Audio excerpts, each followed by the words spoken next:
ہر قسم کے روحانی جسمانی مسائل اور وظائف کے لیے پیر اقبال قریشی چینل کو سبسکرائب کریں۔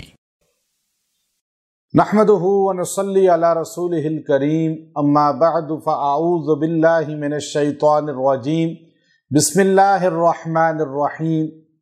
یوم عید کا خاص وظیفہ جس کی بدولت اللہ تبارک و تعالی وہ نعمتیں جو رمضان المبارک میں انسان کو عطا فرماتے ہیں پورا سال انسان پر برستی رہیں گی، اور انسان کو اللہ تبارک و تعالی اپنا قرب عطا فرمائے گا اور اپنی معیت عطا فرمائے گا جنت میں، کہ انسان اللہ کا دیدار روزانہ کر سکے گا۔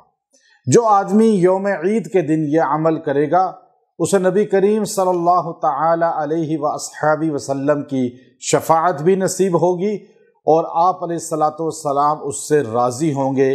اور یہ عید کا دن جو ہے اصل میں در حقیقت صحیح معنوں میں عید کا دن بنے گا کہ جس دن اللہ اور اللہ کے رسول اس سے راضی ہوں۔ تو اس لیے عید کے دن آپ صبح فجر کے بعد سے مغرب کے درمیان اس پورے دن میں کسی وقت بھی آپ یہ عمل کر سکتے ہیں۔ آپ عید کے دن فجر کی نماز سے لے کر مغرب کی نماز کے درمیان تک اتنے لمبے وقت میں سے تھوڑا سا وقت نکالیں اور یکسوئی کے ساتھ ایک جگہ بیٹھ جائیں اور اپنے نبی محمد عربی صلی اللہ علیہ وسلم پر 100 مرتبہ درود شریف پڑھیں۔ اور درود شریف کون سا پڑھیں؟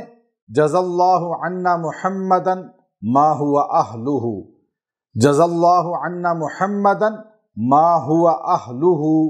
آپ یہ درود شریف پڑھیں گے، اس کی الگ فضیلت بہت ہے، لیکن اس کے علاوہ اس درود شریف کی ایک فضیلت یوم عید کے دن کی ہے کہ آپ 100 مرتبہ جب یہ درود شریف پڑھ لیں گے، وہ راحتیں، وہ نعمتیں، وہ امن، سکون، خوشیاں جو ماہ مبارک رمضان میں آپ کو ملی ہیں پورا سال ملیں گی۔